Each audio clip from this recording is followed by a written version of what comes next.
everybody, and welcome back to Surrounded by Bourbon with me, Phil Crawford, aka Causeway Whiskey. This is episode 23, and today we are looking at an American single malt from Westland Whiskey in Seattle in the Pacific Northwest, and this is their flagship single malt. So single malt production is probably more synonymous with Scotland and Ireland, and it is a relatively new thing in America. Obviously America known more for bourbon and rye production, but we now have brands such as Westland and Stranahan's who have kind of been the pioneers westward as well of American single malt, to the point now where they actually have ensconced in law their own sort of technical file as to how American single malt has to be made, which can only be a good thing. And it is definitely an area of American whiskey production that I have been interested in, so I've sort of been buying a few bottles of American single malt. I have a few bottles of Westland, I have some Yellowstone single malt, I have a McCarthy's, I have Stranahan's, and I can't just remember off the top of my head what else I have from America, but it's definitely an avenue of American whiskey production that I will be exploring more. Maybe it's an unfair comparison to compare it to Irish and Scotch, because you know it's something that historically goes back such a long time in those countries. But even Ireland has really been undergoing its own renaissance recently, so there's quite a lot of young single malt producing Irish distilleries, so maybe it's not a bad comparison after all, just to see how we're aligning and how we can compare these styles of whiskey. So Westland themselves founded in 2011, but they moved to their current site in Seattle in 2013. It's not a particularly huge distillery output wise. It's around 260,000 litres of pure alcohol a year, so roughly Springbank size. But that didn't put off Remy Cointreau from buying the distillery in 2017, so there's obviously a bit of confidence in what they're doing there. Really the idea behind the distillery is highlighting locally grown and malted grains. And while it does use some peated single malt from Scotland in their flagship single malt here, they are trying to move away from that and moving into using local barley that has been peated with local peat. I didn't realise that there were quite extensive peat bogs in the Pacific Northwest, so it'll be interesting to see how that all comes to fruition in the future. Outside of the flagship range, they have a number of expressions. They have that look at the impact of different things. So we have the Solom expressions, which only use malt that is actually peated with the Pacific Northwest peat. They have, if I'm pronouncing this right, the Colère expressions, which explore the impact of different barley varietals. Then there is also the Gary-Ana expressions, which explore the use of Gary oak, which is unique to the Pacific Northwest.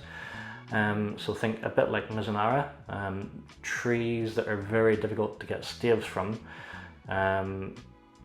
but Westland believe that it's well worth the effort. So kind of expensive to use the Gary oak. But yeah, so what sets the Westland single malt apart from others? Well, first of all, they use a 5 malt mash bill. So still a single malt because it is a 100% malt mash bill coming from a single distillery, but they use one barley variety in 5 styles. So they do it in Washington Select Pale Malt, a Munich Malt, an Extra Special Malt, a Pale Chocolate Malt, and a Brown Malt. And then they select a certain amount of those malts, and in this case they also use some Baird's heavily peated Scottish malt as well. Now the fact that they roast their malts in these cases means that they get less yield, because in fact in some cases they can lose as much as 50% of the yield because the roasting reduces how much fermentable sugar is left in the grain. Maturation wise, this particular one uses virgin oak casks, American oak, so around 65% of the maturation is from American virgin oak casks. They also use used American oak, they use first fill bourbon, and they also use first and second fill Oloroso hogsheads and butts in the maturation. But yeah, so it's predominantly virgin oak plus some of that American and bourbon. They do say on the label on the back here that this is aged, or was it on the front, sorry? Nope, it's on the front, that this is aged for no less than 36 months, but I am led to believe that the flagship edition is actually aged for a minimum of 3.5 years or 40 months. Now, I was lucky enough to tour the distillery in April of last year, sorry, 2025, and it was a very impressive place. I was nearly certain that they said that this was aged for around 5 to 6 years, but I could be completely wrong about that. So if anybody does know, please throw that in the comments, and I'm happy to be corrected. They also present this in a way that I like and that other whiskey enthusiasts like.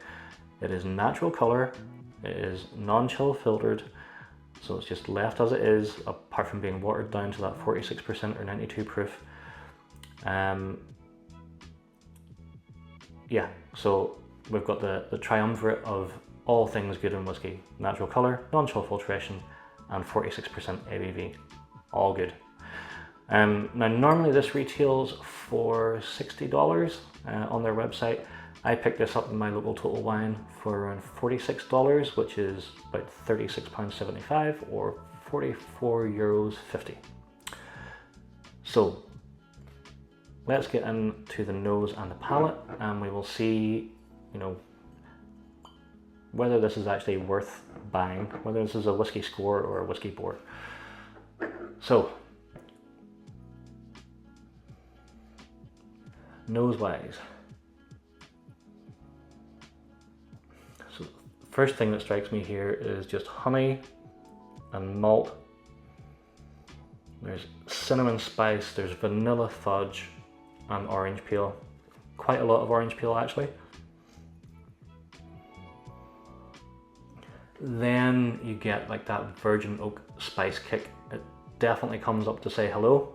There's clove, oak.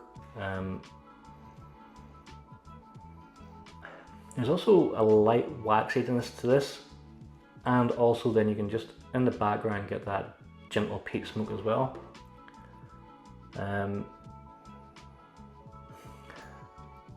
There's also baked apple studded with cloves and a bit of milk chocolate in there too.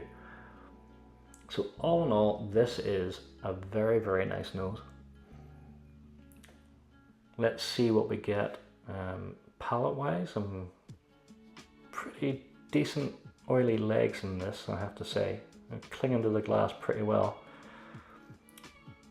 So palate.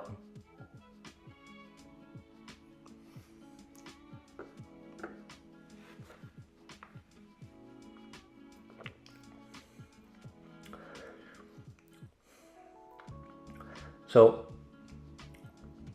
quite a nice mouthfeel to this, kind of medium bodied, medium textured.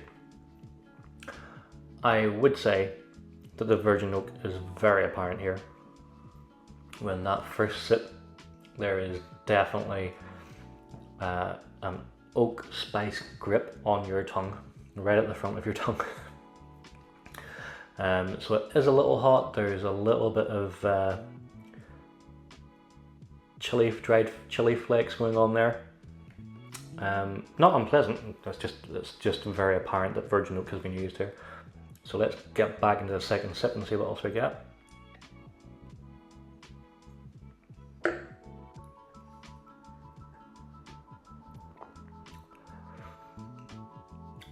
Alright, well, the malt is very apparent here.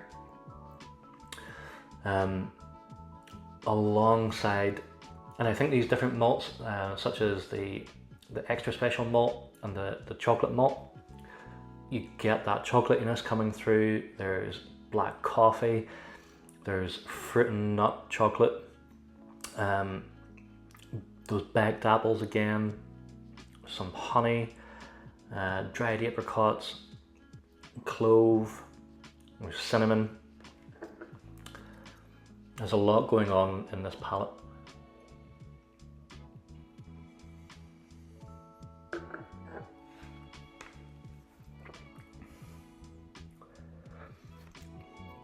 Third sip, now I'm starting to get that gentle peat smoke in the background. There's a bit of black licorice going on as well. But yeah, that's a very nice palate. Finish wise, let's have another final sip and then see where we go from there.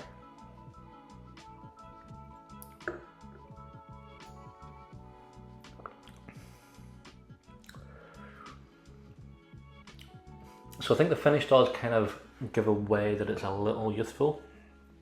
It's sort of short to medium in length, but there's plenty of malt comes through. There's black coffee again, there's the oak spice, and just that gentle peat smoke. And yeah, pretty good. So score wise, what am I going to give this? And I'm going to base this just on the full price of $60. I'm going to score this a 6 out of 10. I guess it might nudge into 7 out of 10 with the price of $46 that I paid, but at full price I would say a 6 out of 10. Final thoughts then. So this is definitely a good single malt. It's not a brilliant one, but it is good. So it does come across as a little young. The virgin oak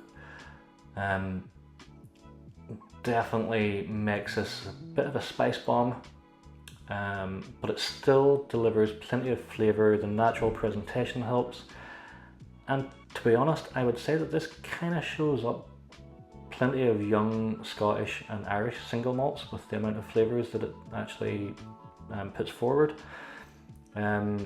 I think maybe if they just dialed back the virgin oak a little bit, that it would, the malt would come through even more. What I would say is that I have tried some of their single casks, which have been excellent, that were between 7 and 9 years old. They were really classy. The Gariana casks especially are fantastic whiskies. I do have a handful up there that I will review at a later date. But all in all, I think that this is a distillery to keep an eye on. It would be nice to see this being just a little bit older. Maybe even if they would dare put a 5-year age statement on it even, in line with some of the new Scottish distilleries like Ardnahoe, Ardnamurchan. So yeah, good stuff from Westland, and definitely a distillery that I would recommend others go and check out. I will look forward to trying other American single malts as well, see how they compare, but this is definitely a good standard bearer for the class. Anyway, thank you so much for watching. Please like, share and subscribe. Please also comment as well. I always like to know your thoughts, and help me gain a little bit of traction on YouTube here. So next video, we'll be back to Ireland again. Haven't decided which particular expression, but back to Ireland. Anyway guys, thank you very much for watching. Sláinte, and I will see you again.